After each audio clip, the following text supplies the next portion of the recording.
Just custard sliced in the coffee. Thanks, Roy. What are you having? Oh, coffee, Tar? Aye. When you're ready, Roy. Sure. Certainly. Can I have a little chat? Yeah, sure. You were out at the flat quicker than a scolded cat this morning when someone mentioned you moving in. Was that? Yeah. Oh, can we talk about this later? About the drink, the Rovers. I've got a Zoom with the Bishop. We'll cancel that, Roy. I've got to go. The talk of the street. Talk of the street. The talk of the street. Talk of the street. The talk of the street. Talk of the street. The talk of the street. Talk of the street.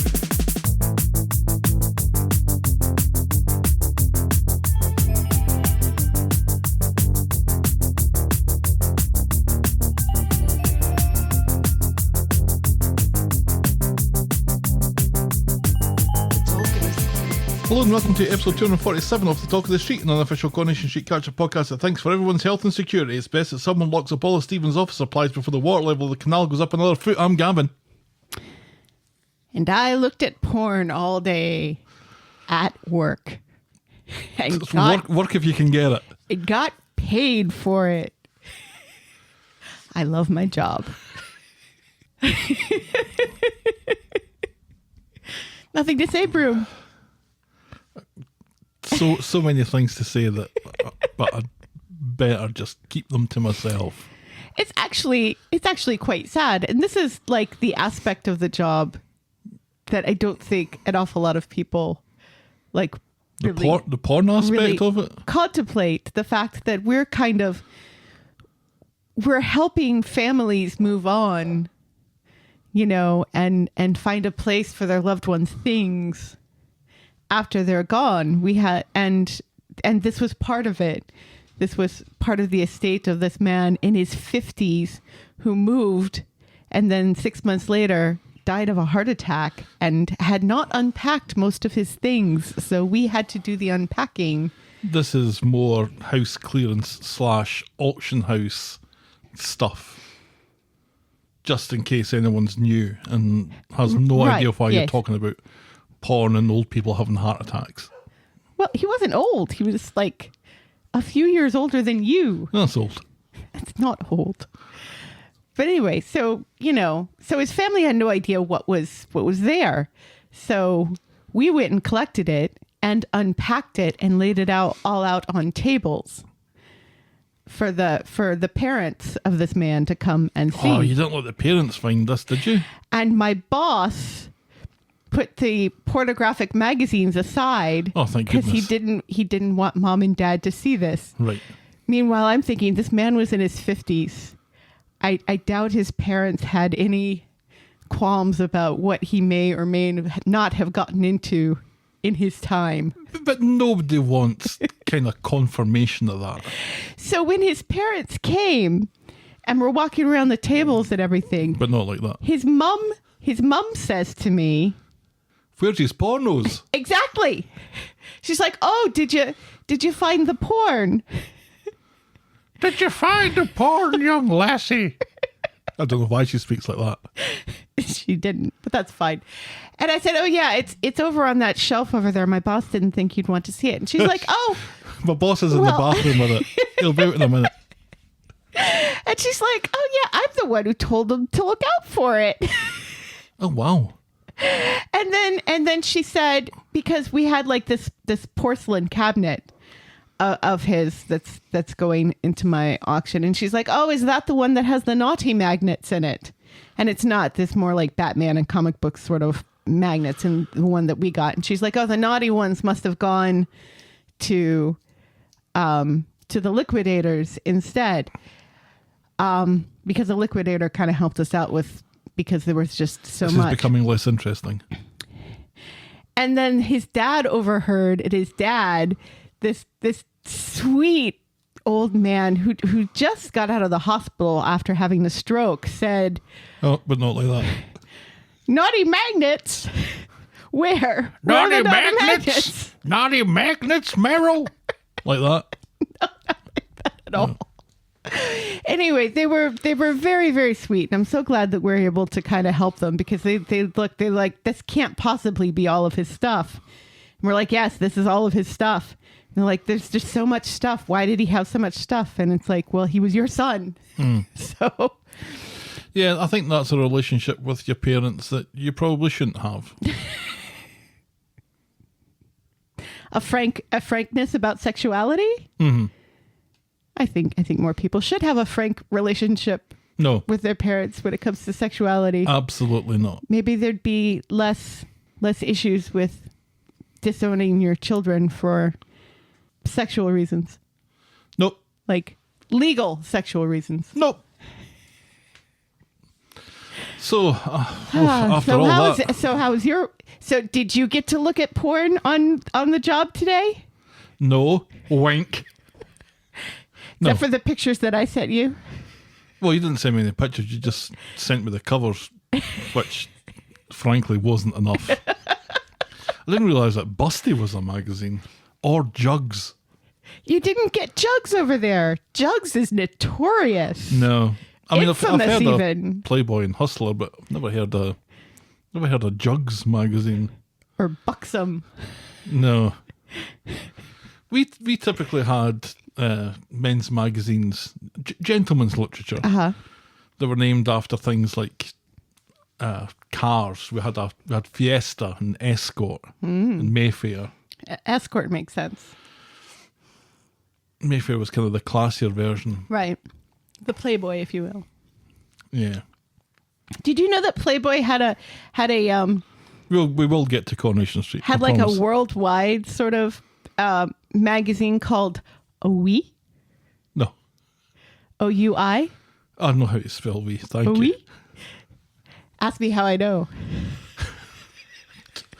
Because I know what the French for yes is. No, because I was looking through a stack of them today. You didn't know otherwise. No, I had no idea. Fantastic. It's for the worldwide gentleman. Exactly like that. Yes. When homegrown masturbation isn't enough. Right. All right. Shall More we? hair. Ooh la la. Shall we preamble, my dear? OUI. Give us some of that sticky pages, Corrie News.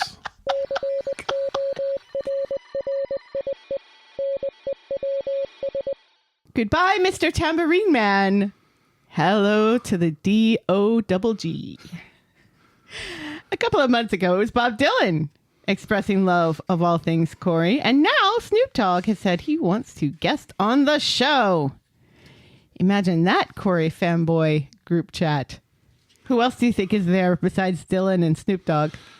Well, I had my gin and juice and a scotch and threat. When you have a second, please bet that thing. And also, this week's hard debate.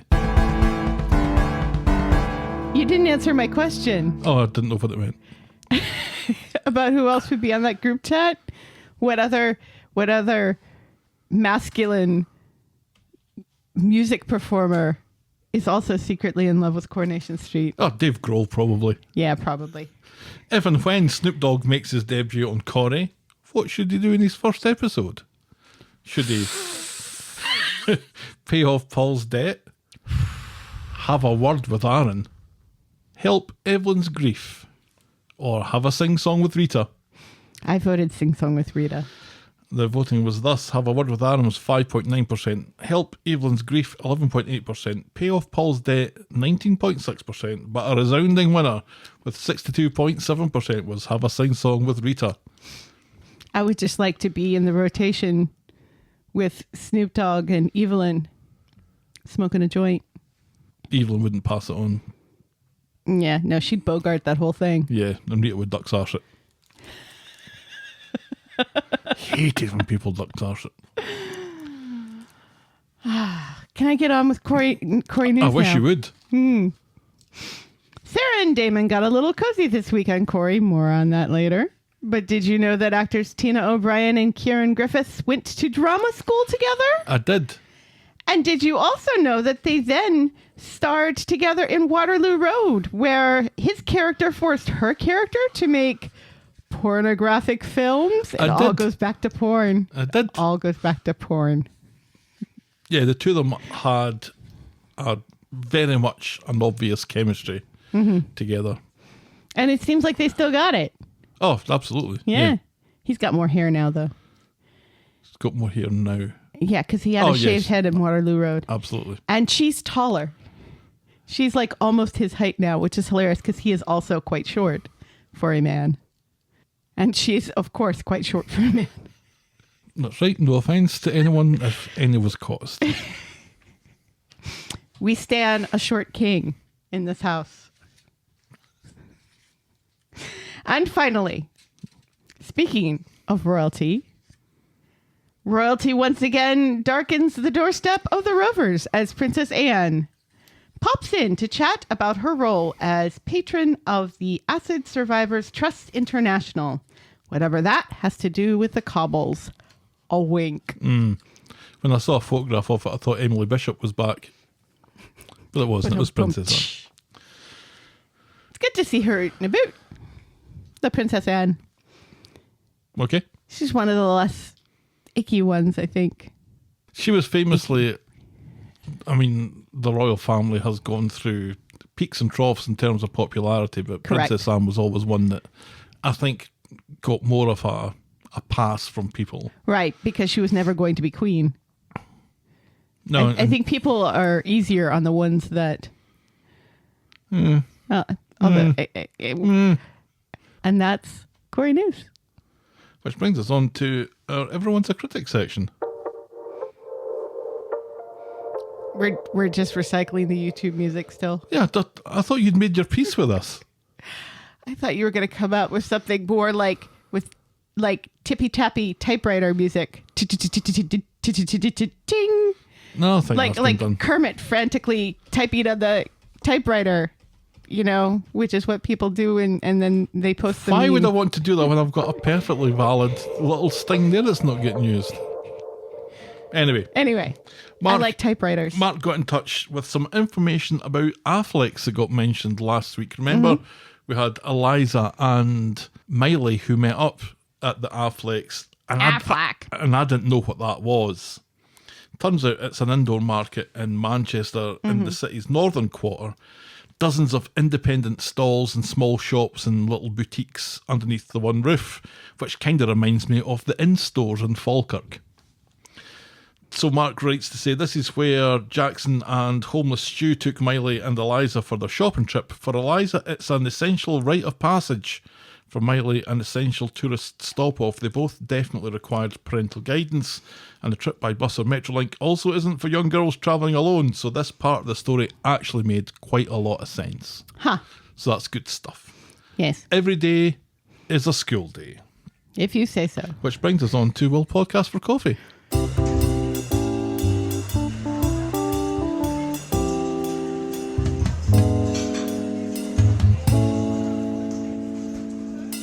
No complaints about that thing? No, because that fits the whole coffee thing. Well, it this sounds like does a as coffee well house. because it's the theme to film 90 whatever. I've never watched film 90 whatever. That's your education that's missing. Thanks to French Helen for our coffees this week. Ah oui. Ooh la la, says French Helen. It is moi, la Helen Française.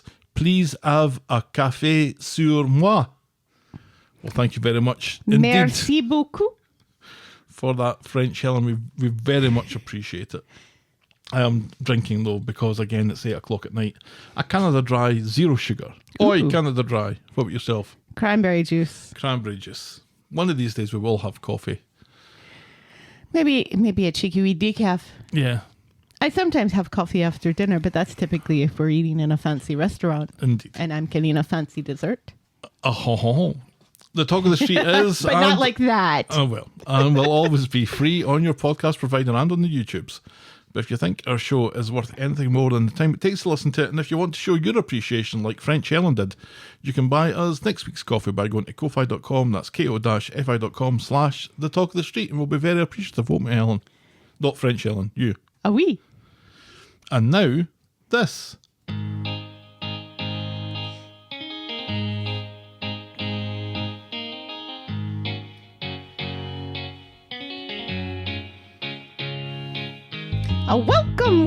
Welcome.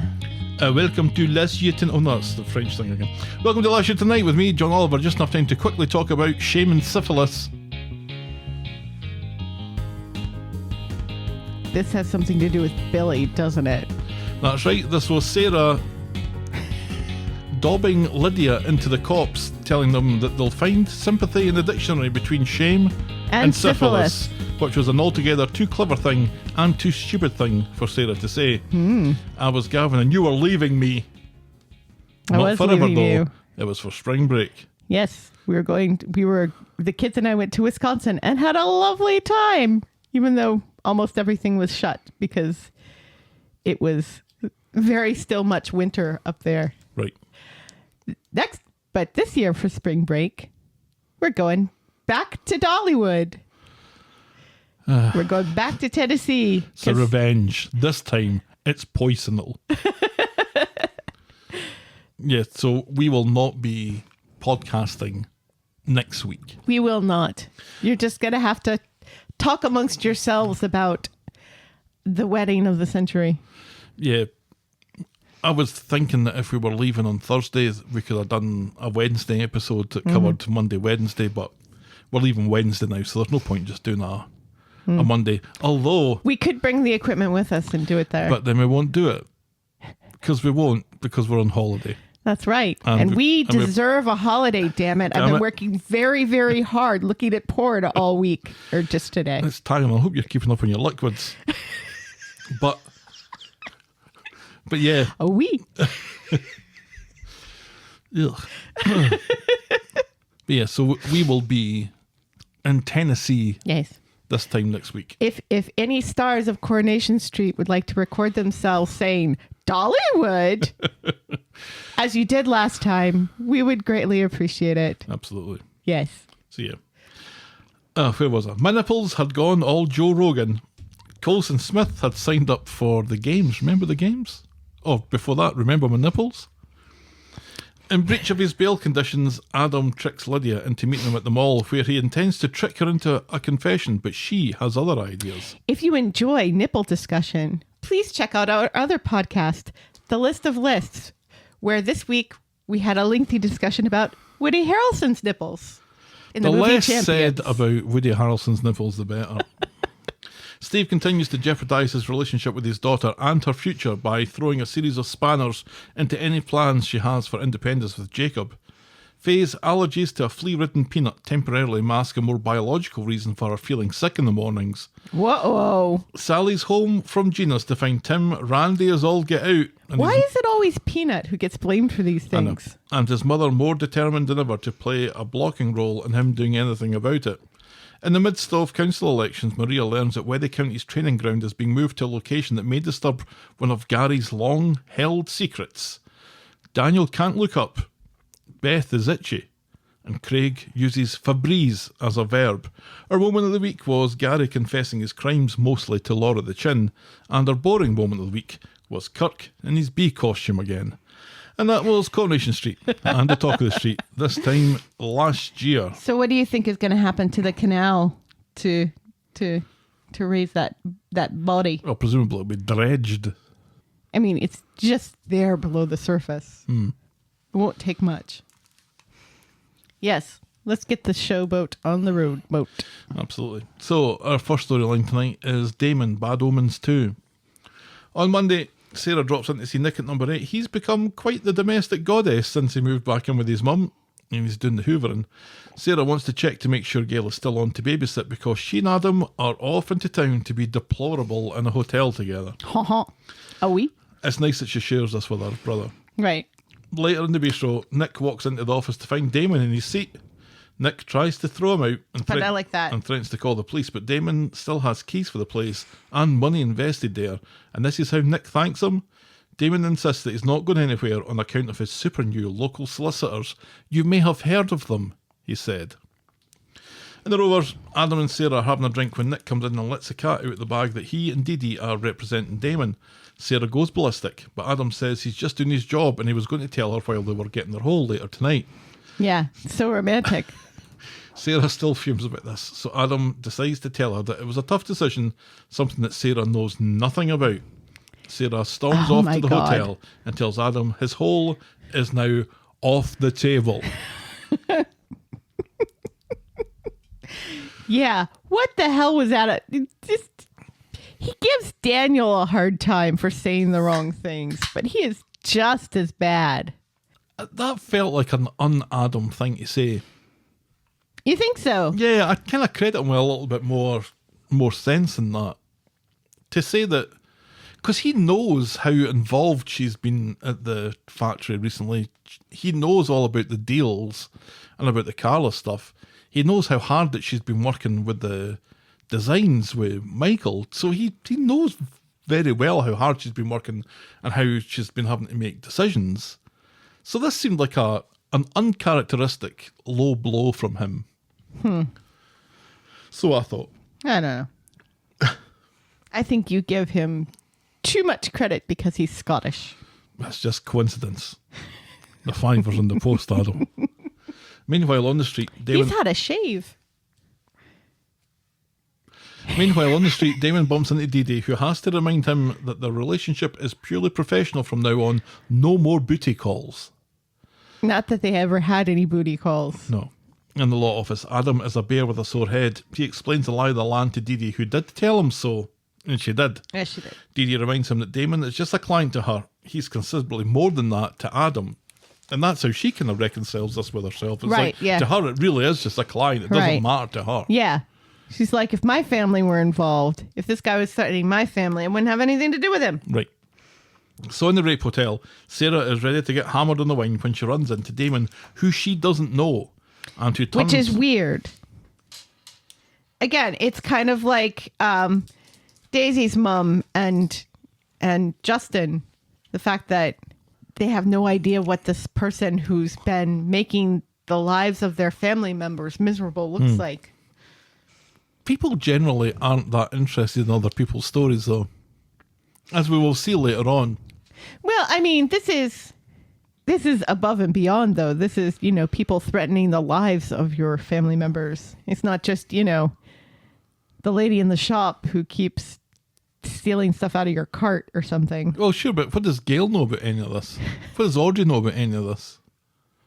I mean, I think in real life, your whole family would kind of know about it. Mm-hmm. But I don't know if you would show them pictures of who this person was.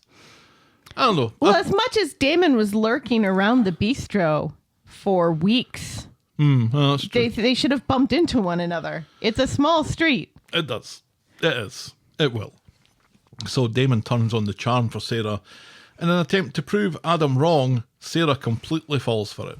A few more drinks in, and Damon suggests hitting the champagne that she's got in her room, something an independent woman would definitely do. The way she's so easily manipulated into that. He is very charming, though. I guess. He says all the right things, doesn't he? He says all the right things to a very dumb woman. Oh, yeah. Meanwhile, in the law office, Adam is ready to drop Damon as a client, but can't get him on the phone because he's getting busy with Sarah. Sarah is also not answering her phone, so Adam decides to head down to the rape hotel after all, even though she's told him... Very specifically not to come. Don't come, stay where you are. In the Because room, you're not going to come. Sarah and Damon are getting wired into the champers. Damon nips off for a shite while Sarah finds a card from Adam in the room, and suddenly Sarah changes her mind because it's a nice I love you Sarah kind of card. Damon takes no for an answer quite easily, gives Sarah his number in case she changes her mind, and then nicks all the toiletries out of the bathroom and leaves. Including the grapefruit shampoo. In the bar, Adam runs into Damon, and as Adam is trying to drop Damon as a client, Sarah comes in and is confused to see the two of them chatter, and then is furious for the second time tonight when Adam explains who Damon is. Damon reckons that he's getting dropped to keep Sarah happy, but she insists it's got nothing to do with her, so everyone's happy, capiche? And Adam checks with her, so that means that you're alright with this? And she's like, well, and for a penny. Adam and Sarah make up, kinda, and Damon still gets represented by, checks notes, the best damn lawyer in Weatherfield. On the way home, though, Sarah sends Adam to the kebab shop and then calls Damon, and they meet in the alleyway of doom, where Sarah reads Damon the riot act about the Nick thing and suggests they stay away from each other. them both agreeing that nothing will ever happen between them. No, nothing was going to happen. Nothing. No. Absolutely nothing's going to happen. Nothing's going to happen, they say to each other. Nothing. Did you notice he didn't write his name down with his number? So, like, months later, she could have found this piece of paper and said, who the hell is this? Oh, yeah. Who's this guy? It's weird that they didn't that they had this lengthy chat at the bar and didn't exchange names. I know, she took him up to his room. And Up to her room. And didn't know his name. Who does that? Not smart women. Not smart, independent women who know how not to get raped. I'm a little disappointed in Sarah because of that. I don't know how you have a conversation with somebody for that long without knowing what their name is. Right. Yeah. Out of even just idle curiosity, you're going to... My name is. My name is. By the way, right. Right, yeah. They've had this whole frank conversation about how disappointed she is in her husband. And Damon's totally the sort of guy that would say, by the way, just in case you need to scream it later on, my name's Damon. In a nice way. Yeah, Not in a terrible way. You've been imagining that in your head all night, haven't you? No, it just came to me. It seriously just came to me. I'm that sharp. Mm-hmm. On Wednesday, Damon is on the phone to another one of his mysterious third parties where he insists that he intends to be paid back and soon. And Nina's role, Sarah's with Adam and is shocked when a winking Damon comes in to arrange a meeting about his case and to order a woman repellent from Roy, who is utterly baffled. In the law office later, Damon is telling a disinterested Dee Dee that he's found someone else. Super lawyer Dee Dee tells Damon that the case against him is airtight, so he's fucked. Damon is furious and knows who to blame, but before he can get too rage, he gets a text from Sarah arranging a clandestine meeting in the alleyway of doom again. So, once there, he makes it clear about how much he wants to get into her knickers. She asks him to drop Adam as a lawyer and to leave her brother alone. She encourages him to do the right thing. We'll see, he says. We'll see. Mm-hmm. So he goes to see Nick, who runs away to hide in the Bistro office. Damon follows him in. Nick, you're taller than he is. I know. Just kick him. And Nick looks like he's about to start crying. Damon insists that he's not there to beat Nick up or to threaten him, and he's decided to let it all go. Nick removes the poop from his Pampers. So he says, I don't need to check underneath my car. I don't need to check over my shoulder. Later, Nick can't wait to tell Sarah how he shot himself in front of Damon earlier, but he's called a truce, and he probably isn't going to get blown up now. Sarah advises him to accept the good news and focus on his relationship with Leanne. Later still, Damon and Sarah meet up again, but this time on the street, where Sarah is aimlessly walking around outside the barber's. For some reason. He's keen on having another date. He let Nick off for her benefit and is determined to get into her good books and her knickers. He makes a bet that he can get his hole with her by June the 21st. Which is his mum's birthday. And they say romance is dead. And the first day of summer. Isn't that the first day of summer? Who knows? But this encounter seems to have got Sarah all hot to go. So she turns up at the law office, sends Alya packing, and gets a hole with Adam on the office desk, even though Adam uses the phrase sub-piles. And that is as far as we get with that storyline this week. She just swooshes those sub-piles right off that desk. Throws his tie off. Right. Swooshes the paper away. That's good. That's going to take forever to collate again. It makes you think they better get this done in one take, because if they don't, it's somebody's job to pick up all those papers and put them back in a pile again. Yep. Oh, so what did you think of this week? I don't know. It's blessedly free of women being traumatized, so it's got that going for it. Tick. No, it's just Nick being terrorized, and that's fine. I think what we can all agree on is that Damon and Sarah are not going to get their holes with each other much before June 21st. Right, but they will eventually. Probably on June 21st. Yeah. So it's going to happen. Date for the diary. When is June 21st this year? It's going to happen. Yeah. What day of the week is it? Hold on. Let me see. Let me pull up my handy dandy calendar here. Oh, it's a Wednesday. So Uh-oh, that's... there we go. There we go. That's a day that Coronation Street is on. So... That looks likely. As I said during Corrie News, the two of them, they have Sarah and great Damon, chemistry. have wonderful chemistry together. And that's not to say that she doesn't have chemistry with Adam. No. But it's different with Damon, isn't it? It feels more familiar, which is weird because Yes. they've just met. Right, But it's because the actors have known each other since they were 14. right. And I've got to say, again, I like Adam and Sarah together, but I kind of like the Damon aspect of it. Yeah. I don't think I'd be terribly disappointed if If she did fool around with if him. they had an affair. Yeah. It'd be fun. I think the Adam and Sarah thing was never going to last No. forever. No. And Just watch. You know what's going to happen? huh. In July, Sarah's going to find out she's pregnant. Oh. And whose baby is it? We won't know until they hit puberty. It'll be impossible to tell. Unless it of comes course, out with a man bun. A baby bun. at a kilt. They don't come out with kilts, Helen. That's just silly. Yeah, I quite like this. I don't mind it. I do have some reservations about the whole legal aspect of it.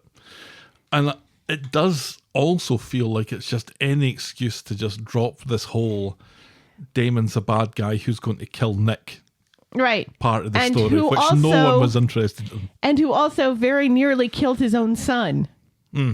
Yeah, that feels like it's all been swept under the carpet now. Right, yes. It kind of feels like we're starting afresh with him. Right. It's a kind of little bit of a Bernie break that he's been on, and he's come back, and now his main focus is getting into Sarah's knickers, and Right. nothing else is really going to get mentioned again. And I think And that's yet, fine. and yet, there's that phone call.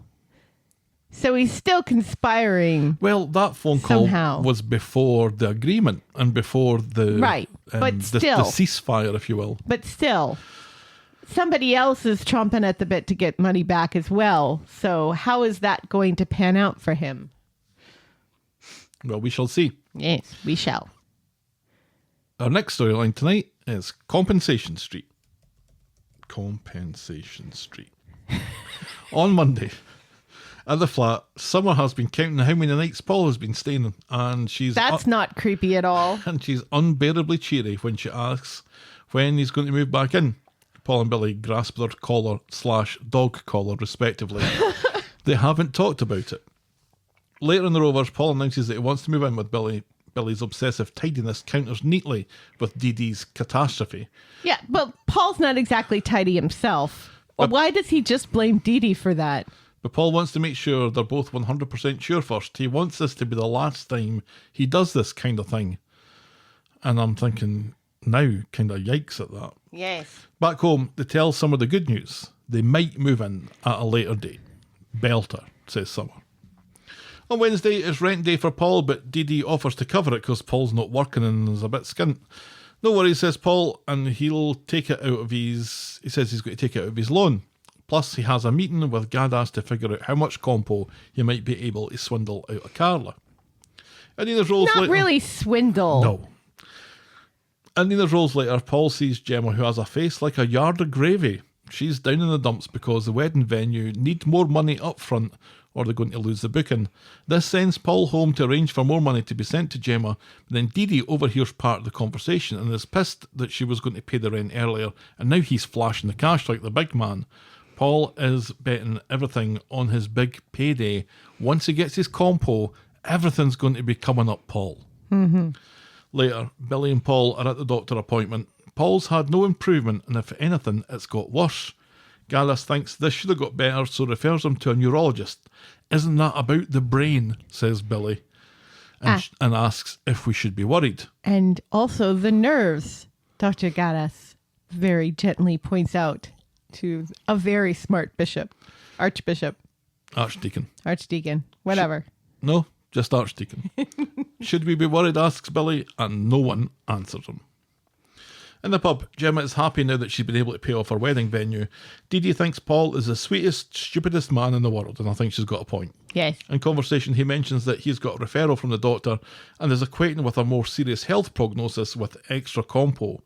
Dee Dee makes that face people do when they don't think the thing the person they're talking to has said was accurate, but they don't want to burst their bubble just yet. Nope. On Friday, it's a busy day for Paul. He has an appointment with Dee Dee, who he lives with, and an appointment with a neurologist. Gaddas might be a shite GP, but her referrals get picked up quicker than shite off a shovel. Billy also has a busy day hanging around the flat in his religious gear, not doing anything, and then nipping to the cafe in the pub later. He does have to meet the bishop, but who the fuck knows what that means. Paul drops in at the law office. Dee Dee tells him that if this was to go to court, he's going to need witness statements, including, and preferably, one from Peter. The case will be stronger if Peter can confirm that Carla was loopy when the accident happened, and there's no way to win without upsetting people, because Paul really doesn't want to upset anybody. Right, because he is the kindest, stupidest man on the street. Right. Peter turns up to see Paul before his hospital appointment and is fucking furious with him about the witness statement stuff that he's just heard about from Dee Dee.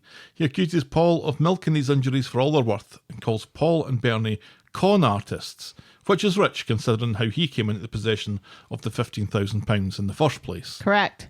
And how he tried to con Paul into taking just $15,000. Yeah. Peter really should know better. Right? He really should. Apart from all those things, when he's accusing Paul of faking his injuries and you don't even look You don't ill. even look sick. Well, look at Carla. Right. You know, and all her psychoses and stuff that she's had over the years, and currently she doesn't look like somebody who's sick. Well, let's remember, she doesn't actually have a psychosis at the moment. Right. She has an LSD addiction that she didn't even know she had. I don't Not think it's an an addiction. addiction. No. You know what I mean? Yeah. At the hospital, the neurologist has ordered a battery of tests and an MRI and doesn't think any of this has been caused by a bruised nerve.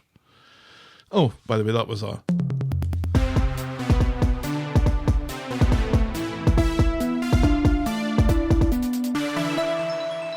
Does it count when he's not in the hospital bed wearing a gown? Yeah, he's at the hospital. Oh, right. Haven't used that in a while. Surprisingly. Wasn't it just last week that Carla was in a hospital bed and we used it? No, I don't think I've hit that button in a while. Thought it was just last week. Oh, maybe. Maybe. If you know, keep it to yourself. Paul's back at the law office now to tell Dee Dee about the hospital appointment and how the injury has nothing to do with the crash. Paul's back at the law office to tell Dee Dee about the hospital appointment and how the injury has nothing to do with the crash. This isn't going to affect my compo, is it? Nope, says Dee Dee. It's totally fucked. Back home, Paul tells the same story to Billy. Paul has no idea what to do and wonders if he could maybe knock up Peter for the 15 grand after all. Billy makes that Billy face. That would be a con, he says, and Paul pretends that he never said it. Later, Billy gets ready for work, which means nipping out for a kebab. He's worried about Paul's finances, but Paul insists that he's on top of it. Hearing through his phone that they've been talking about the loan, he gets a text from the loan company advising him of the 25% weekly interest rate that's going to double every week. Oh my God. The loan company is called No Stress Payday Loans. Yeah. No stress for who? For the loan company. So he's been given 3 weeks to pay back this 5 grand. Right. And he's getting charged 25% interest that's going to double every week. So in a month, he's probably going to owe like 15 grand or something like that. I mean, a few years ago, you'd maybe forgive someone for not knowing what they were getting into with a payday loan. Right. But these days, Yeah. in this financial climate, everybody knows about the stupidity that's involved in these things, especially when your method of paying it back is really on the never. You don't know how long this is going to take. No. And even if it's going to get fixed pretty quickly, it's still not going to get fixed in a month. No. So, I don't know, Paul's his own worst enemy sometimes, Yes. but really And he's not very bright. Let's remember. Well, clearly not. Or not bright this way. But that's why you speak to people about these things. Say to Billy, do you think I should get this loan just to tide me over? Well, let's remember, Billy told him that this loan was a bad idea. Dee Dee told him that this loan was a bad idea. That's true. Back home, Paul is finally having regrets about taking out that stupid loan. Dee Dee again offers to pay his rent for him, but he insists that he'll have money by the end of the day, and he rushes out, leaving Dee Dee holding 2 carrots. Paul finds Peter in the bistro in another storyline. Both are apologetic for earlier. I should damn well hope so that Peter's apologetic for earlier. Paul wants to know if the 15 grand is still on the table. Peter says that he spent 5 of it on Carla's medical costs, but offers Paul what's left, and then that's going to be the end of it. Paul agrees, but then immediately his conscience gets the better of him, and he fucks the deal again and rushes out, leaving Peter going, what? Back home again, Paul admits the financial mess that he's in and how desperate he is. Dee Dee tells him to hang in there and mentions some charities that might be able to help out. Paul thinks he might be able to get some cash back off Gemma. But when he goes to see Gemma, who was suddenly sober after the hen-do, she's made a best uncle in the universe poster and explains that she's just got a confirmation email from the wedding place. Now, what did you want to see me about? Paul pretends to shut himself, makes his excuses and leaves, but not before Gemma asks him to be her best man. And that's as far as we get with that this week. That was delightful. Which bit? Gemma asking him to be her best man. Which, oddly, is the second time somebody asks somebody this week to be in their wedding, and tears are shed. More on this later. Yeah, I just don't like the whole trope of, oh, this has happened, and now this is going to happen, but what was it you wanted to talk to me about? Right, yeah. Oh, nothing. Right. I don't like that. No, it happens a lot. It's kind of lazy, and it does happen a lot. Well, and also, we're continuing this idea that this family is very bad with money, and because they are so very poor and they have so many children, and you know, the poverty porn sort of thing just continuing. Right. Specifically just with this family. Nobody else seems to be affected by any sort of aspect of the recession. They'll mention it in the passing, but you don't really have any. Nobody else is having money troubles. No. And yet, but there are people who have this kind of relationship with money that. Right, but let's remember, there are 3 working adults in that household, and all 3 of them have more than one job. They should not be having this much money troubles compared to other households that do not have the same amount of income coming in. No, and no one has any savings unless it helps the plot along. Right. And yeah. then somebody will either win a lottery or get a scratch card or or find Rufus's watch in the footwell of their car. Right. Something will happen to suddenly inject a bank account with some money. But I don't know. I do feel sorry for Paul. I do think he brings an awful lot of it on by himself. But right. But for the very best of reasons. Right. But I'm glad that we can all now agree that the injury that he's got didn't come from that bike accident where he gently toppled over. Yes. And yet, why is that when it started? Why must, I mean, I know correlation does not equal causation, but the fact that it starts right after that is kind of lazy writing, isn't it? Maybe it exacerbated the problem. Possible. I mean, the show has spoiled the show again in a couple of tweets, which we're not going to mention here. We are not. But we know that the injury that Paul has is a bit more serious than, well, a bit more serious. It's technically quite not an injury. Right. And as has come out, has nothing to do with the accident, which is good because it clearly didn't. Mm-hmm. But this leaves him in a very difficult place, and I don't know where Billy's going to... Is Billy going to be able to help him? I don't know, because... I don't know. How much does an archdeacon make? Who knows? And imagine the guilt that poor Gemma is going to be living under. Oh, seriously. First of all, the gas bill or the Lecky bill, and now the wedding is going to leave a very nasty taste in the mouth when all is said and done. I don't know, it kind of seems like he's in such a hole with this for a $5,000 debt that's going to turn into something that's much, much bigger very quickly. I don't know what the rules of bankruptcy are in the UK, but it almost feels like you'd be better just Filing for bankruptcy. just write the whole thing off, right? What sort of protections are there for people with certain issues where they can't work? Well, I think doctors' letters are useful in this kind of situation. Maybe to get some kind of debt forgiveness, if not for the $5,000, maybe for the interest or something like that. I don't know.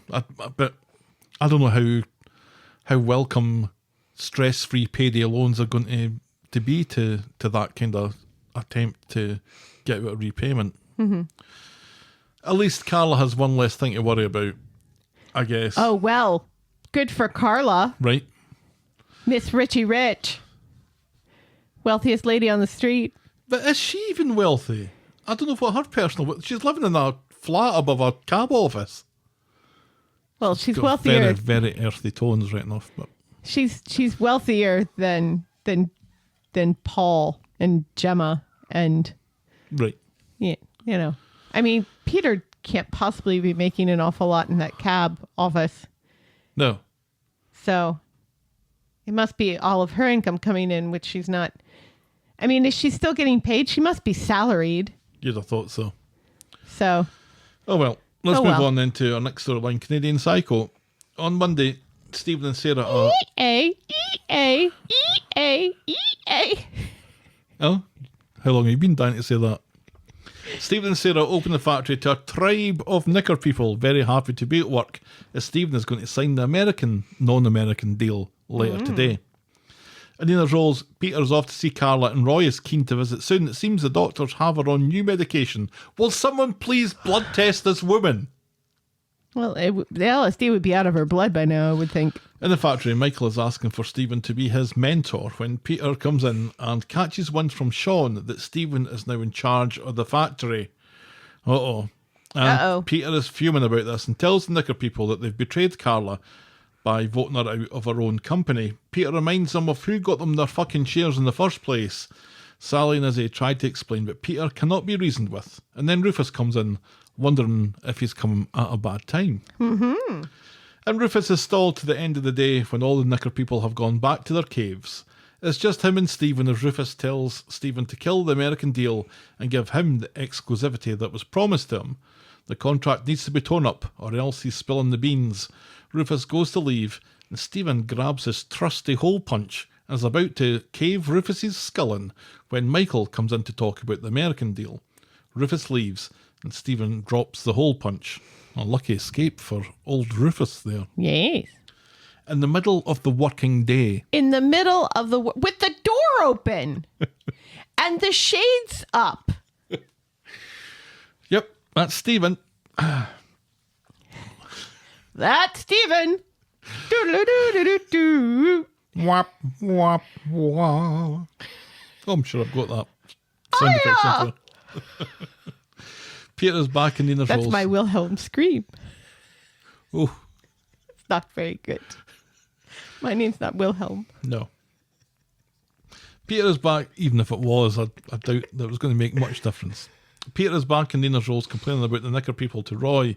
Peter has had to keep this from her for now, which is easy because she's doped out of her tits, but this time on prescription meds, so that makes it okay.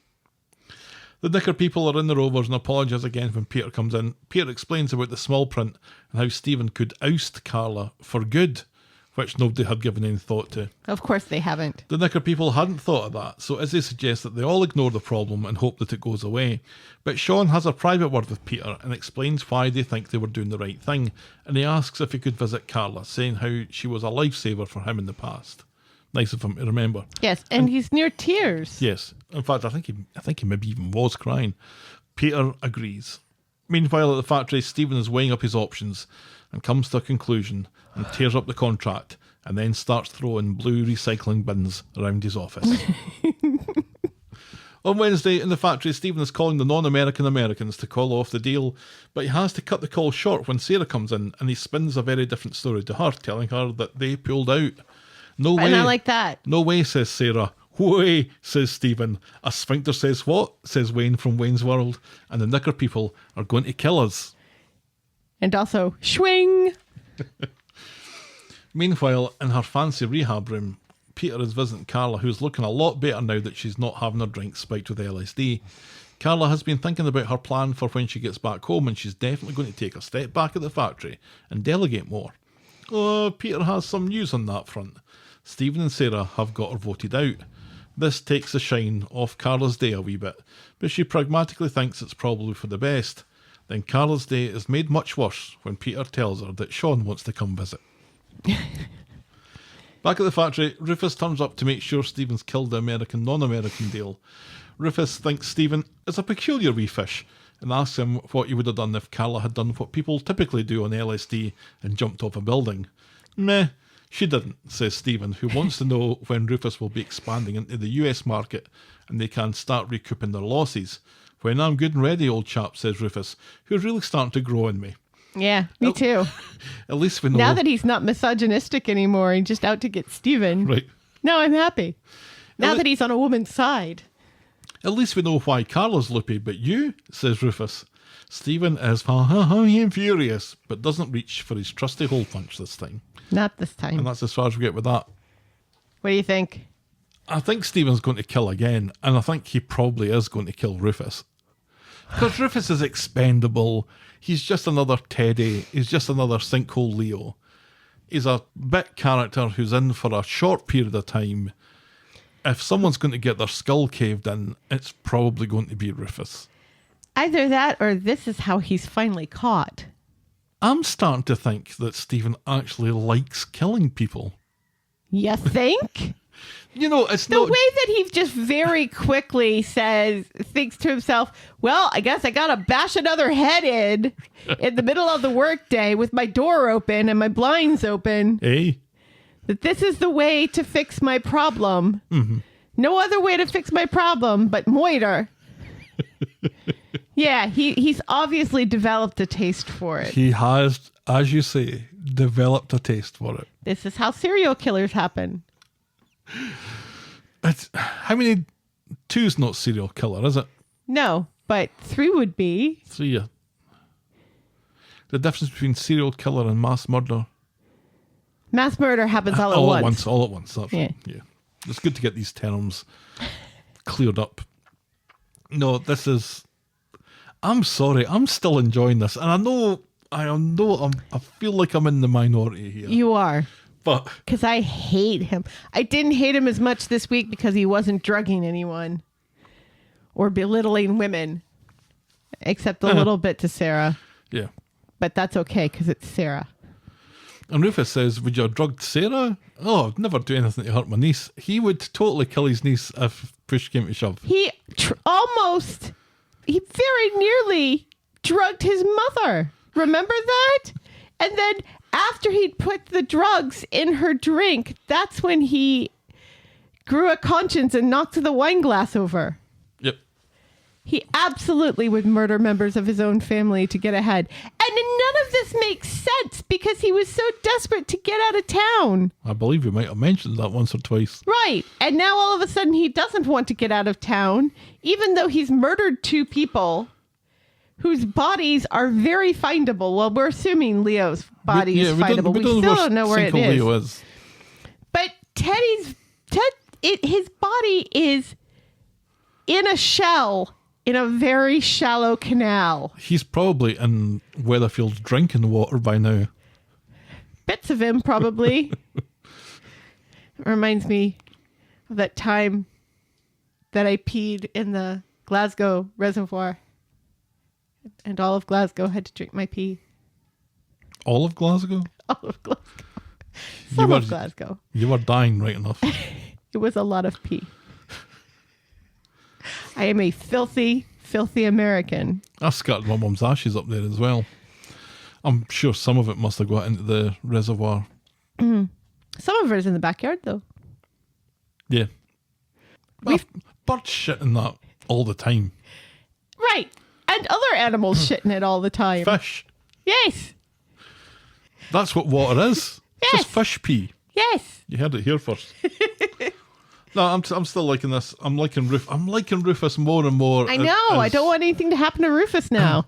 So weird. Because he's totally the match for Stephen. Yes. He's smarter than Stephen. Yes. He got him to rip up that contract without any promise.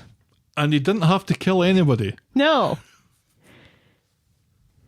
Yeah.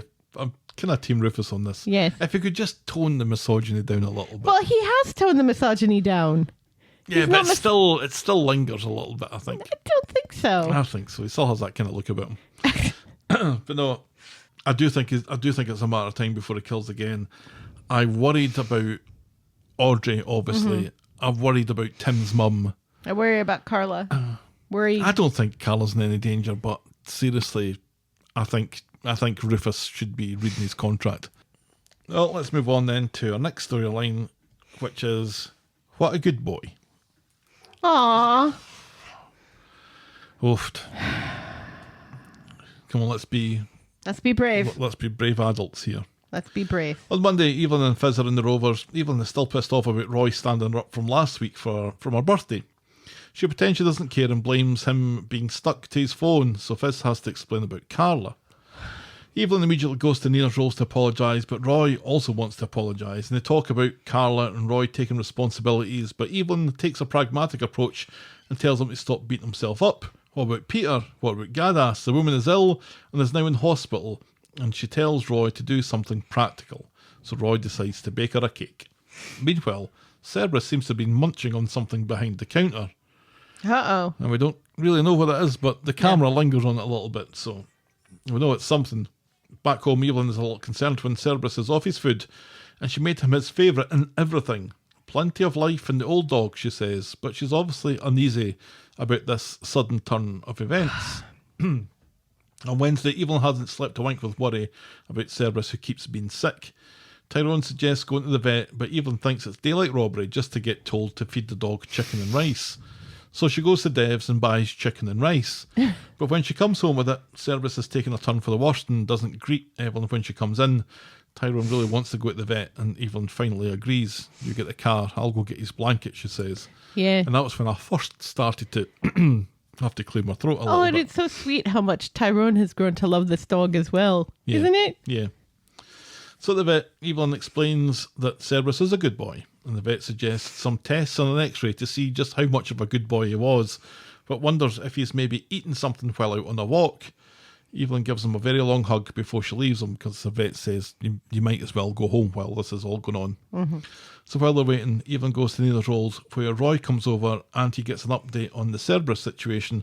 Roy tells her that he thinks Cerberus might have eaten an Eccles cake from the floor, which is full of currants and they're fatal for dogs. Right, yes, this is an Eccles cake that was supposed to go to Billy earlier, and Roy dropped it because his phone dinged because of a chess move from a chess game that he's playing with someone in Hawaii. Yeah, he was distracted by an online chess game, and Evelyn is the third person this week to be fucking furious. She goes back to the vet for the results, and it is not good news. Cerberus's kidneys have shut down, and the humane course of action would be to put Cerberus to sleep. Oh, so she goes to see him to say goodbye, and it's perhaps the most heartbreaking thing I've ever seen as Tyrone and Evelyn bubble away as Evelyn thanks Cerberus for being such a very good boy. Tyrone can't deal with it and has to leave. Oh. And she calls him the King of Weatherfield. The Prince of Weatherfield. We have had to let a few animals go. A couple of animals go. I think lots of people can relate to this, right? We had to let our teddy dog go in 2018, and that was so difficult for both of us. Well, he was round about 20. Yes. And so incredibly older than poor Cerberus. Right. And he looked it. Yes, he did. He was an old man. He was a very old man. He was an old man from when I reckon I met him. Yeah. Which was around like Cerberus's age. 6 years previously. But that moment when you have to to make that decision. When we were there with Teddy, he just couldn't get up anymore. No. And so it looked like he was skydiving. Yeah. Just about on the floor with his legs, Right. legs spread out. And so we gave it overnight, put some water next to him, and seen how it went in the morning. It wasn't any better in the morning. No. And if a dog's not drinking water and can't get up, it's not a great sign. Yeah. And they're thinking that they can, at the vet's place, that they'll do some tests and stuff, and it's going to cost $500. Right. And at that point, you have to make a decision whether you think this is going to make any difference or not, Right. or has the dog really reached the end of his life? Right. And, Has lived a very full life. Yeah, and it's not just a monetary decision, but Right. it does have to play a part in it. Quality of life But it's a decision. quality of life decision, and saying goodbye to your dog is just fucking the worst thing you can. One of the worst things you can be asked to do as an adult Yeah. is Yeah. to make that decision and sit.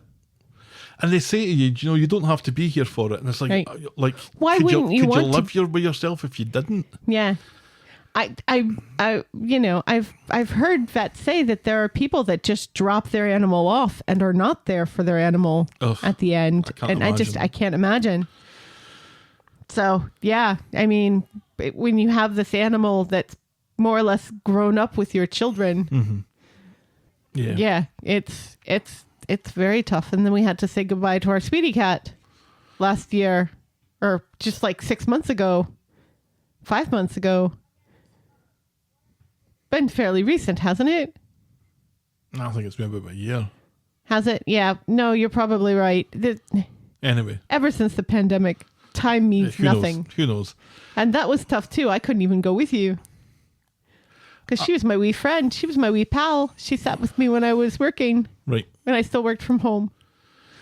So this is a tough moment in people's lives, and I don't know the reasons for Cerberus going out of it. Mm-hmm. Whether it's because his owner thought, he's old enough now, he needs a bit of peace and Yeah, he quiet needs and to stuff. retire. Or if because Evelyn's going off to do her one-woman show, yes. or Maureen Lipman is, Evelyn's Yes. not going to be doing that. Can you imagine if she was? Right. If that had anything to do with it. But this moment gave Maureen Lipman, I wonder if she was like, finally, this gives me a chance to get some acting out here. You're right, yeah. Because she did an She incredible acted job. the hell out of that scene. Oh my God. She's like a completely different character, but she's exactly that character. Right. But that side of her, when she finally let her guard down and she allowed herself to cry, she's saying goodbye to her. Right. This constant friend of hers, her Right. best friend, as she said. Oh my God, I was like, oh, your tears streaming down my face watching this. Right. And although it was dark, and although there's nothing funny here, although she did have a couple of quips that did. were quick and were Yes. funny. It's a very serious, a very dark moment. But when you look at what this show is about and what the show used to be about, give me this every day of the week before you give me guns and before you give me gangsters and before And you give me rape things and exploding. druggings and LSD. It's like it proves that what we love about Coronation Street doesn't even need to be the lighter side of it, the humour side of it. No. It just has to be a real Real. life, Yes. Give us realness. something that we can relate to. Right. Because I mean, this was just an incredible moment and was so so beautiful. so sad, Yeah. but done brilliantly well. And like I said, just something that a lot of people can relate to. It was amazing. It was. Back in the street, Roy sees Evelyn come home with the lead and the collar and no dog. And that was just what a great shot of Roy far down the street. And you don't even see Evelyn's head, just her midriff and the lead and the collar. And it tells you everything you need to know. Yeah. It's brilliantly done. At home, Evelyn pretends that she's fine as Hope gets upset. Tyrone is worried about Evelyn, but she believes in the power of bottling up. Later in the pub, Tyrone explains to Roy that Cerberus had been put to sleep Tyrone doesn't think an Eccles cake has made that much of a difference because his kidneys were shutting down. But Roy thinks it's accelerated the process and he can't make it right. And that's the thing that I think just Roy struggles with the most, is that there's nothing he can do to make this better. I found it very interesting, Evelyn talking about, the importance of bottling it up when in the previous storyline with Carla, she says very frankly to Fizz that, you really need to take care of your mental health, and mental health is important. And in my day, if you hadn't had 3 mental breakdowns, by the time your kids were out of school, then you aren't trying. Yeah, this is Carla talking about other people, though. Evelyn. Sorry, yeah, this is Evelyn talking about other people. And I think she very much has one rule for others and one rule for herself. That's true. Back in Nina's roles, Nina tries to explain that it was just an accident.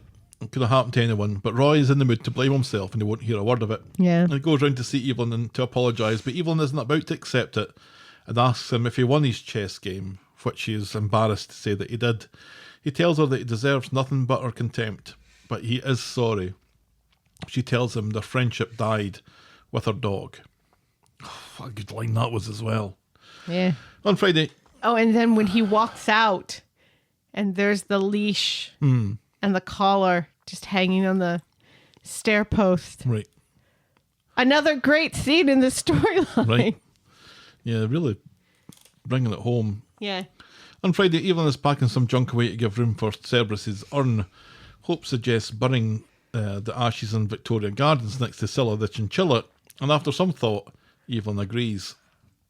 Roy still beating himself up about Cerberus and has given the inside and outside of Nina's rolls a deep clean. Yes. Too little, too late, says a passing Evelyn. She has Cerberus in a lovely smoke blue urn. And With a paw print. And promises never to set foot in the cafe again. Right. And then Nina makes a quip about bleach. Abby comes along and joins the line of people telling Roy that Cerberus's death is not his fault. Roy, though, has taken drastic action and swears off that distracting phone, something that he says he should have done long ago. Next time, Nina, you can just fucking drown. So Nina goes to see Evelyn to make a plea for Roy, who would never knowingly harm an animal. And everybody knows this. Tyrone knows this. Right. And I think Evelyn knows this as well. Right. She's just holding on to this because this is the only outlet she has Yeah, for her grief is something anger. to focus on, yep. But when she learns that Roy has sworn off his phone now, this seems to make her melt a little bit. Poor Hope, meanwhile, is still very sad as she and Tyrone pick out flowers for the Cerberus burial thing. Roy passes along and Tyrone invites him, saying that he's going to be welcome. At the funeral, Hope and Ruby surprise Evelyn by saying some words about the etymology of Cerberus. And Roy does come along and asks if he can stay, and Evelyn doesn't say anything but allows it. And that's as far as we get with that this week. Oof.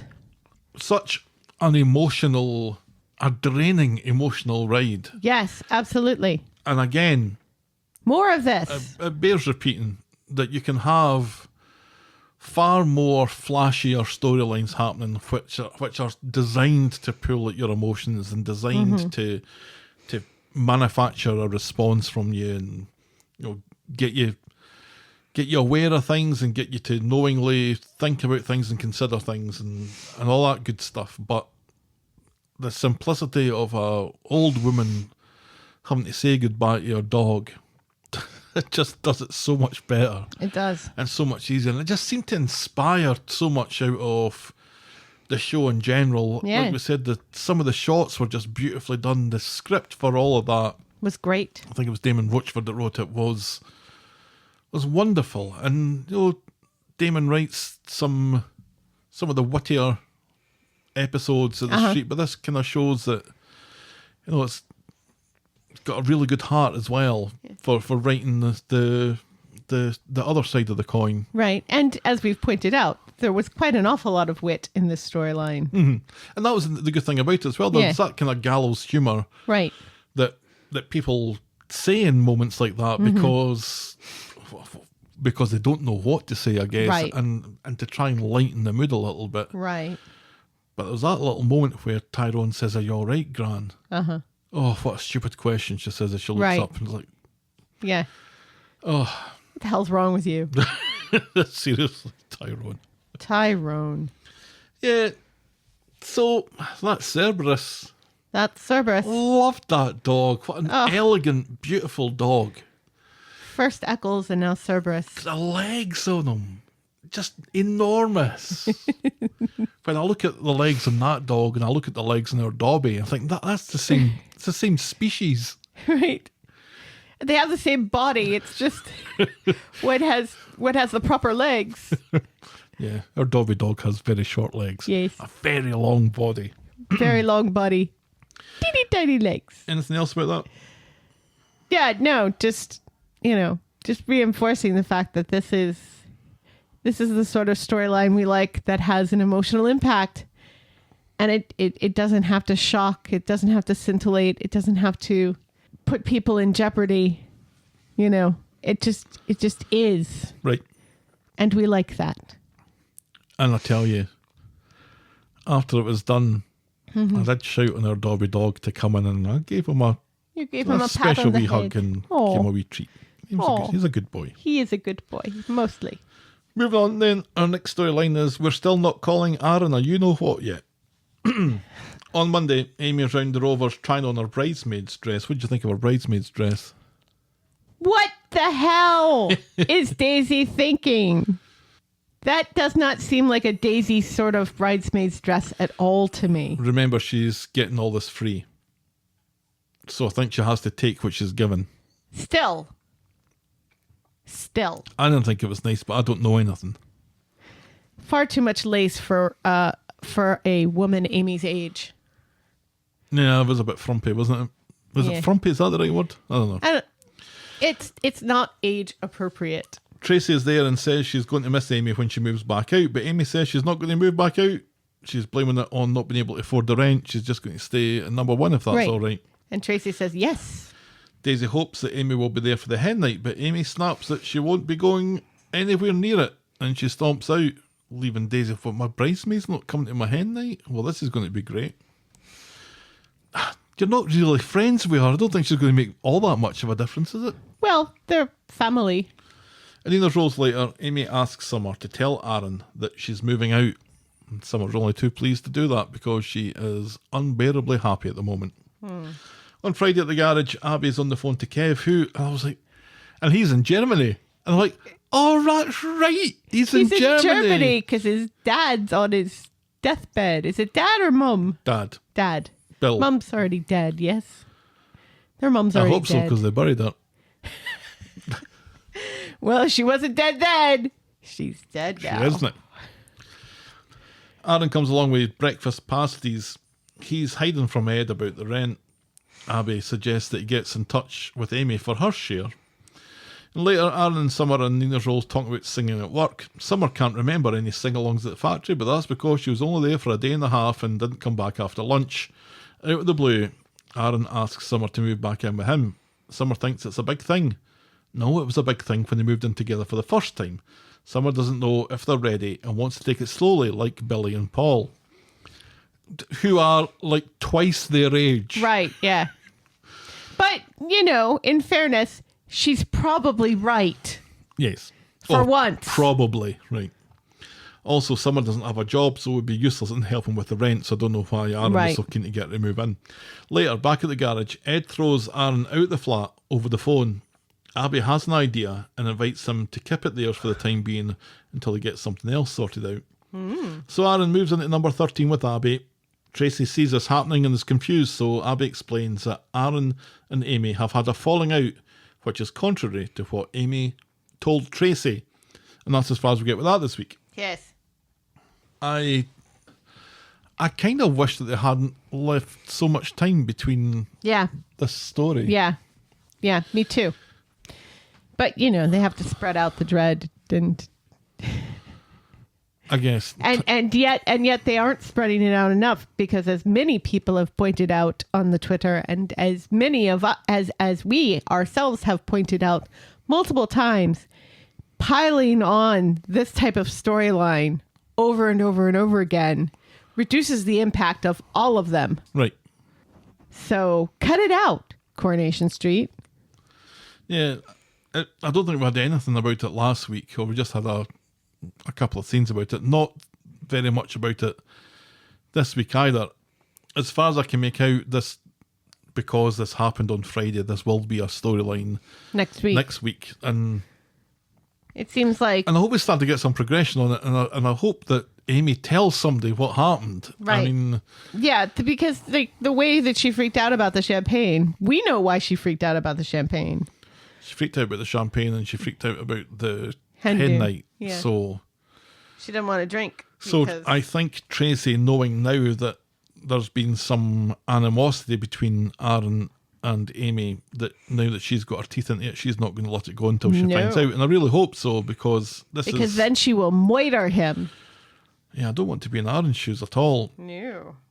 And then that will cause this is going to cause a rift in Abby and Tracy's friendship, because Abby has kind of taken Aaron under her wing, because she relates to Aaron, because to her, Aaron is kind of like Seb in that he has a parent with addiction issues, and so has kind of been left to the wind. So Right. by saving Aaron, in a way, she's saving her own kids who she no longer has. So this is beyond just the young people's crowd. This is going to expand to a much bigger thing amongst the adults on the street.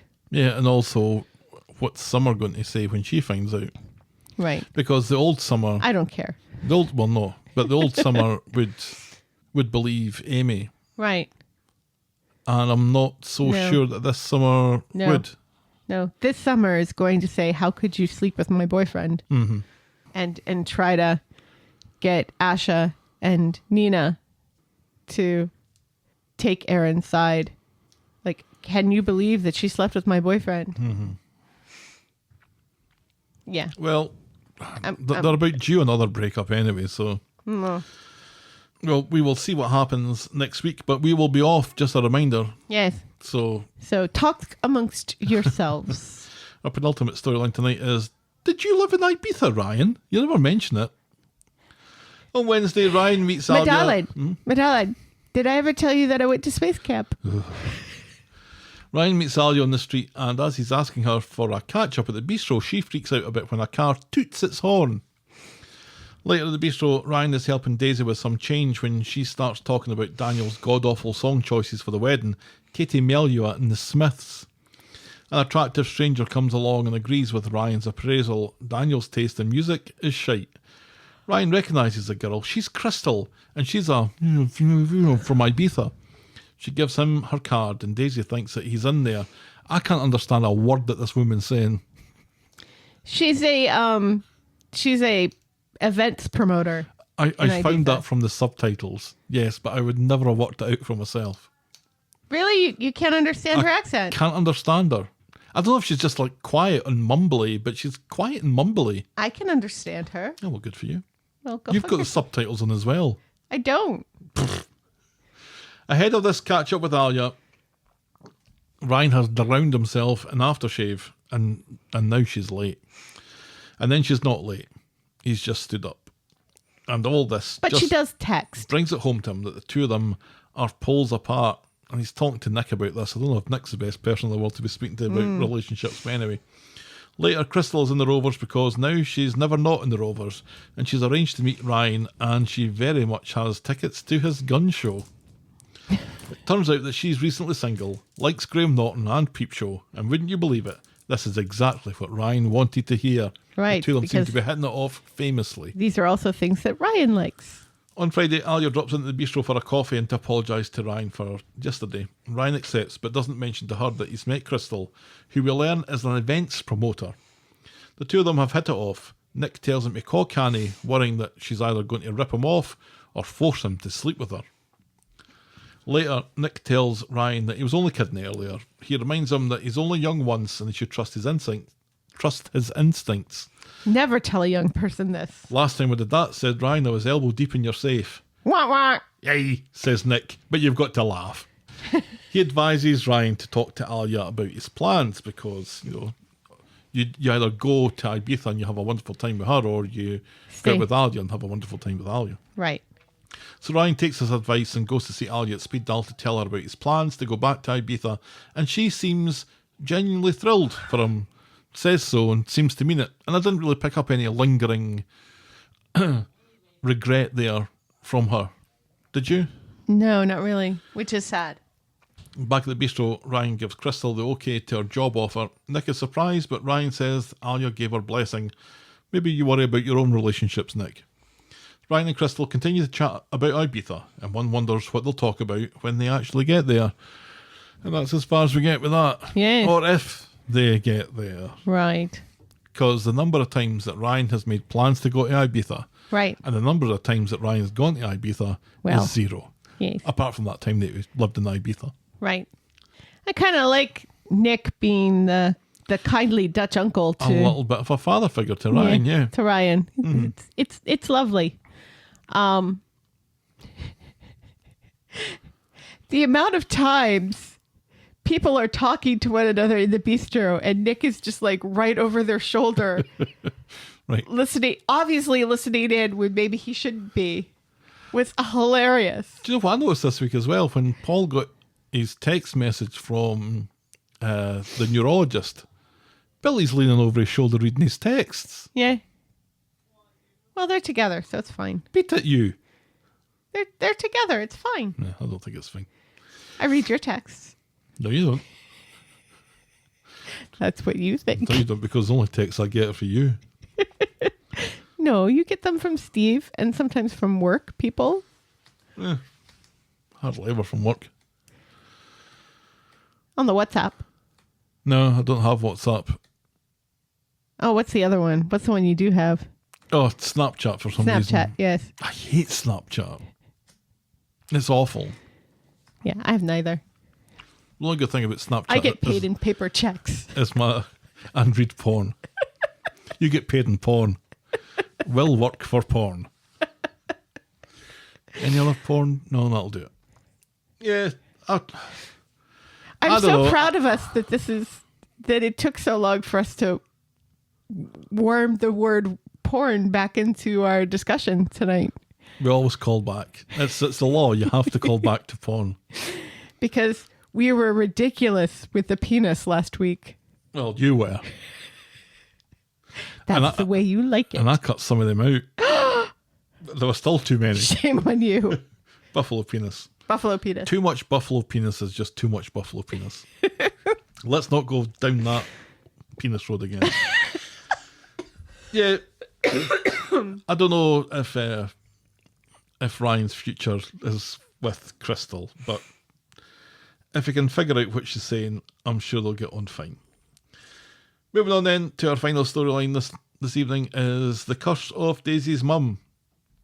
On Monday in the Rovers, Dum dum dum. Daisy has received the bad news that her band have now been snapped up, so she has no music.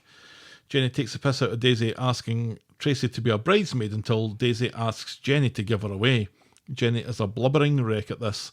Fuck my mum and her feelings, says Daisy, which means that this move sounds a little bit more than a bit passive-aggressive. So as soon as Glenda catches wind of Daisy's band, Glenda wanders around the pub singing show tunes in an attempt to get the gig. This gives Daisy plenty of opportunity to make Tim from The Office expressions. Tracy suggests Ken gets his handbells out and Amy plays the violin. Billy thinks Glenda is great because he's gay.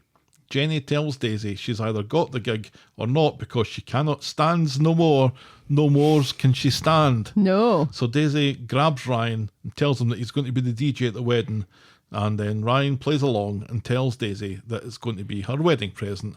And Glenda is so disappointed she throws a box of crisps on the floor. Yes. This is Glenda singing show tunes was amazing. more, please. More, please. I can't believe there was people who didn't like that. What do you want? People are dumb. People complain about Coronation Street not being funny enough. Glenda happens.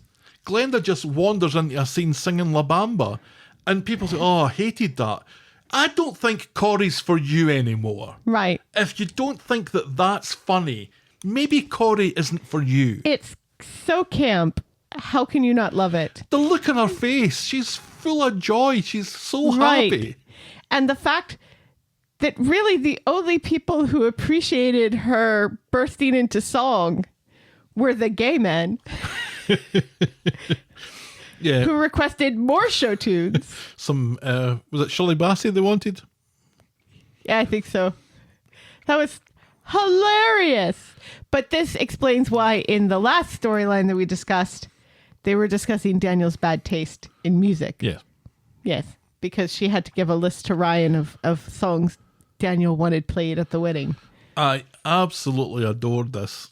Me too. And it was the sort of thing where it happens once and it happens twice, and you think, oh, I do hope this happens all through this episode. Right. And it it more does. or less did. It was great. And when she put a little flourish on someone, because she would celebrate good time, come on. Yeah. And then celebrate good time, come on. And that little $5 extra on at the end of it. Right. Just beautiful. Very much more of that, please. Yes, please. On Friday, in the pub, Daniel arrives with some hen-do supplies for Daisy. This, says Daisy, this is why I'm marrying you. Yes, because of the face cream. Right. It's good that she points it out because no one else has the faintest fucking clue. Daniel thinks that he's having a stag do, but it's really a family meal at the bistro. Then With Steve. Then Daisy's mum arrives, and I still have no idea what her name is. She has a few surprises up her sleeve for the festivities, she says. Oh, no. Daniel's stag night is exactly as you'd imagine. Steve, Ken, and Adam are there, stone cold sober at 3 o'clock in the afternoon. Peter is, inverted commas, late. Daniel gets talking with Ryan, who asks after Daisy, who seemed to be taking it pretty rough the last time we spoke with her, and this is news to Daniel. Preparations are underway at the Rovers for Daisy's hen night, balloons and bunting. Great band. Gemma is in charge of the games. God help us all. Jenny has had the bright idea of getting personalised t-shirts, which means it'll make it easier for me to remember Daisy's mum's name. Right. And also, Gemma is disappointed that there are no strippers coming.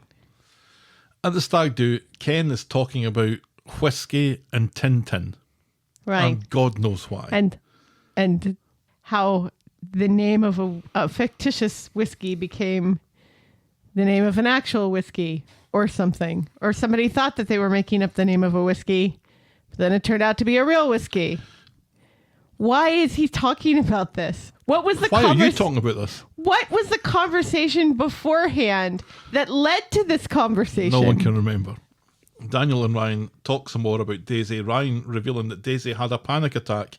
Daniel wants to go and talk to her about this thing that happened last week, but then Peter shows up and the moment passes.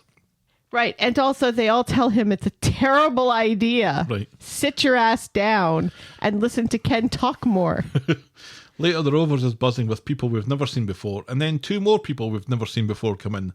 It's Daisy's bullies, who've been invited along by Daisy's mum.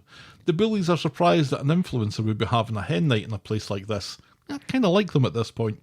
Daisy's mum is thrilled to see them both. Privately, Daisy complains to Daisy's mum about inviting the bullies, but her mum absolutely poo-poos it and says Daisy needs all the friends she can get. Despite low-level hostility between Daisy and her bullies, the bullies hang around and Daisy doesn't throw them out, although Rita has had a few and looks ready to rip their throats out. Which I loved. Prosecco Pong has been a roaring success, except the bullies and Daisy's mum continue to be whorebags, this time to Gemma, who in a game of Truth or Dare says that the craziest thing that she's ever done on public transport was have a wee. Well, and have one of 4 quads. Right. Yes. Is a gondola public transport? Is it private transport? Is it transport at all? Or is it just a ride up and back on a mountain? Takes you up a mountain, of course it's transport. Daisy is disgusted. Her mum takes the bully's side and calls Daisy a downer after all. Now, I know that we're supposed to hate Daisy's mum, but why does Daisy's mum hate Daisy? She really does. She hates her daughter. Well, she's already said, I never wanted to be a mother, so I resent your existence. But the fact that... So why show up then? Right.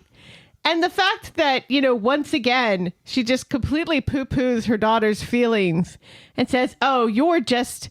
Because she did this with the whole Justin thing. And now she's doing it with the whole bullies thing. It's like, listen to your daughter. Or don't be there. Right. If she doesn't want these people here, you know, and she's explaining that, you know, they were bullies to her when her brother died, and her mother does not give a fuck about this because it wasn't her son, you know. Right. And it's just, shut up and go away, you evil witch. I don't know what the point of it is. To be awful. To make Jenny look good. Oh, Jenny doesn't need that to look good, though. No, it's true. I mean, the whole... To give Daisy a reason to ask Jenny. But this has happened already. give her away. This happened before. I know. But to reinforce why that was the correct decision, because Jenny says to her, "Are you sure your mum won't mind?" I don't know if narratively that's required. Probably not. We already know. I don't know. Maybe she's just there to be awful. I also don't know why the bullies showed up, just to be awful as well. Right. Yeah. And then not leave until Daisy tells them to leave, and then they do. It's bizarre. And Right. If you don't like these people, if you're looking down your nose at these people, why stay? Why stay? I suppose they stay because they think it's hilarious that they can look down their nose at Daisy, and they take some thrill from that. And they look down their nose at Gemma and the Right. pub in general and Right. all that sort of stuff. But And the street. but David, We have I no seriously didn't idea need- who they are No. or how they live. They could be living just as badly. No, don't- I am utterly confused about why they were there, and I honestly don't know why Daisy's mum has their back in this. It's just so weird, and I don't know if it's going to amount to anything. Well, It feels like this has just been it, and it's because of what happens when Daisy does kick them out. Is We it? should get to that. because I don't even think that's fucking worth mentioning either. Anyway, Daisy isn't having it and calls them gormless bullies. Daisy's mum thinks that that's a vile thing to say, but it matters not, as Daisy has got them all a taxi and she throws them out, telling her mum that she's not welcome at the wedding, which she never wanted her to be at in the first place. Correct. Daisy's mum's parting gift is to tell her that no woman in her family has ever had a happy wedding day, and the curse has been passed on to her, so Corrie has now become drag me to hell. The bullies leave without saying cheerio, which is just plain rude. Hen-do over, Jenny and Daisy are through the back when Daniel comes in to explain the origins of not seeing the bride before the wedding, and bouquets were actually deodorant. Daisy tells him about her mum's curse. Daniel tells her that there's no such thing as a curse, and as he says this, his dingle falls off. He tells her that tomorrow will be the best day of their lives, which, even if all goes without a hitch, is highly unlikely. And that brings us on to this week's hard debate again. I thought we already two hard debates. Two hard debates. Now, Of course, we had two hard debates because this has been a conversation interlaced with porn. of course, So lots of hard things. that's another name of the magazine, Hard Debate. So the show has spoiled an upcoming aspect of the Daisy storyline, and it's already been in media soap pages, but I'll keep this vague, and we're not going to say what it actually is. I just asked folks who are aware of it how they feel about this direction. Do they approve? Do they not care? Do they disapprove? The don't care was 18.1%. The approve was actually higher than I expected it to be, 33.8%. Really? But the disapprove was 48.1%, and what was our highest response poll for hard debate ever, I think. We'll have to say Do you I'm think in the that camp people of disapprove. approve just because they hate Daisy? No, I think people approve because they think it's an important storyline. That's another important storyline. But anyway, we're not going to talk about that. We'll mention that when we come back in a couple of weeks. Right. But a lot of people, like I said, have said they disapprove because it's just piling on. Yes. And that's how we end this week's episodes. Yes. And it is. It's piling on. Cut it out. Yeah, I think it was our friend Scott, a.k.a. Mersey Tart. Mersey Tart.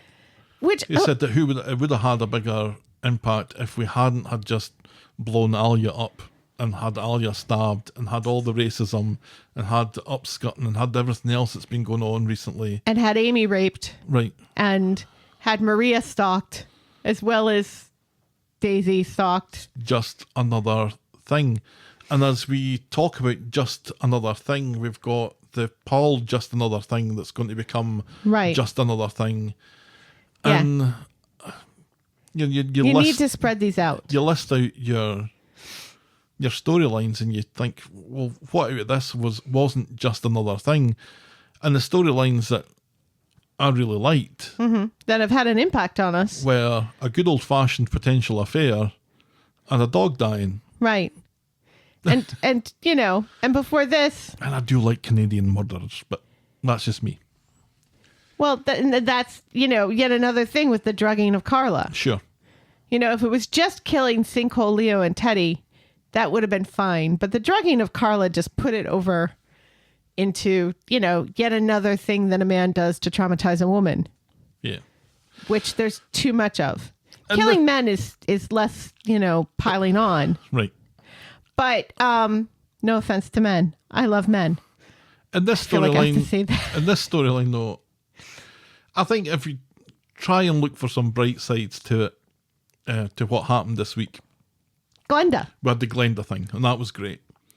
On Friday, what I think we did see from Daisy's perspective was really her becoming almost a resident now in the Rovers. She's Right, yeah. She's one of them now, Yes. as opposed to one of the kind of bully type people. But even when she started, she didn't even really seem like one of those bully type people because she was she there definitely with... had she ideas was, above her station. She did think that the Rovers was beneath her. And the people that were there were beneath her. And she doesn't feel like that, or she doesn't seem to feel like that anymore. No, and she's beloved by these other women that have her back.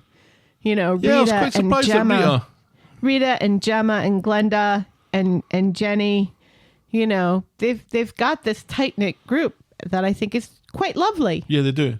That's true. So that's come out of it, at least. Right. Again, though, I am baffled by the mother stuff. I am baffled by the bully stuff.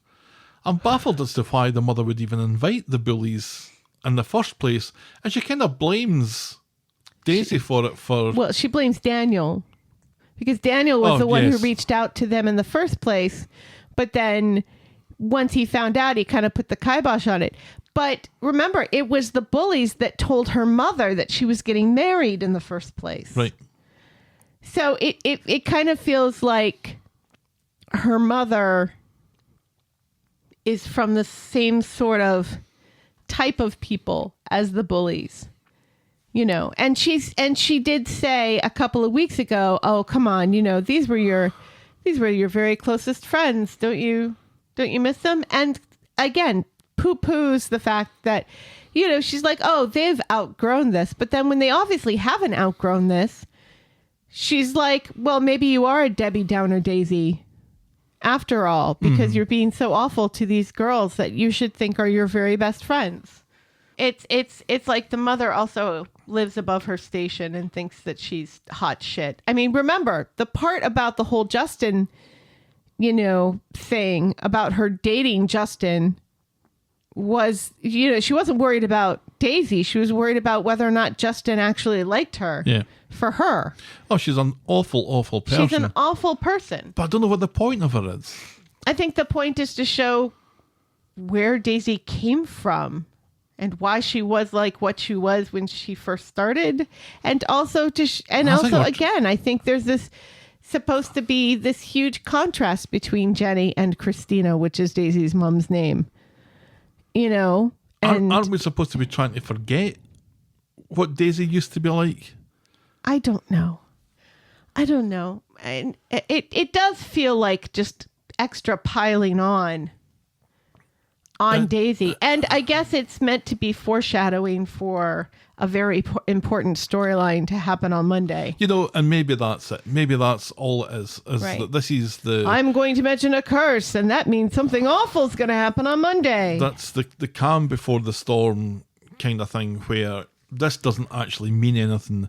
It's just there to eat up an episode Right. before the big event Right. kind of happens. But, you know, why not give Daisy a happy hen-do? Right. What, Right. what harm could that have done? In fact, it would make whatever is going to happen on Monday even worse if she had a really happy hen-do and was going in with no dread and full happiness. Yeah. Yeah, it's baffling. It's a really baffling choice. The show makes a lot of choices that are baffling to us. I think we just need to accept that they make baffling choices that we don't like. It does, but there usually has a point to it. And even when we don't always see what the point of that was, but now we do see what the point of that was. Like Rufus mentioning about his watch. So there was no point of him mentioning that, except next week when He loses Peter it. finds the watch and Right. we know it's an expensive And yet watch. Rufus has never mentioned it again. and never phoned up the cab office. Did No. I lose a watch with you? No. And was actually wearing the watch later. Right, That yes. same episode. But anyway, It seems like they don't have an understanding about rich people, because rich people would absolutely call about their watch. of course they would. Anybody would. But I just don't see at all what bringing the mother and the bullies back I think achieved. I think we've talked enough about this, because I know. it's- And I don't think we're going to come up with any answers to it. no. Well, I came up with some answers and you've rejected I them. don't think they were very good. All right. That was the week that was Coronation Street then. Helen, tell me, what was your moment of the week? The Prince of Weatherfield. Yeah, it really has to be, doesn't it? And it's a shame, because if it wasn't, it would be Glenda. But really, Maureen Lipman's real big dame of the British Empire acting Yes. going on and It was gorgeous. was just incredible. So, Chef's kiss. Mwah. and it's, do you know, it's not often that Coronation Street makes me cry, but it made me cry on Wednesday. Yes. That is our Moment of the week. your boring moment of the week. Ken's Tintin story. Ken's Tintin story. I mean, it's halfway through it and I'm thinking, well, this is boring moment of the week. It was either going to be that or Daniel mansplaining wedding traditions to Daisy. I think the Tintin stuff was more It was boring. more boring, yes. Because at least the Daniel stuff was kind of relevant to the conversation. Kinda. What Ken was talking about had nothing to do with anything. No. It had to do with whatever came before that we were not privy to. Ken, we were talking about porn. Anyway, Ken, oh Ken, that's our Boring moment of the week. our boring moment of the week. Well, shall we wrap this one up then? Yes, please. If you've ever Used flowers as deodorant. Yeah, I'm genuinely curious about that. Let us know about it. We're the talk of the street at gmail.com and we're at Corrie Podcast on Twitter, Facebook and Instagram. You can shout me and Helen a coffee by heading to ko-fi.com. That's ko-fi.com/the talk of the street. Check out the clicky section of voggle.co.uk for links to our merch store and YouTube channel. And if you're so inclined, please leave a rating and a review on the iTunes or your podcast provider of choice. Thanks for making it to the end of another episode. And we will be back in 2 weeks' time Yes.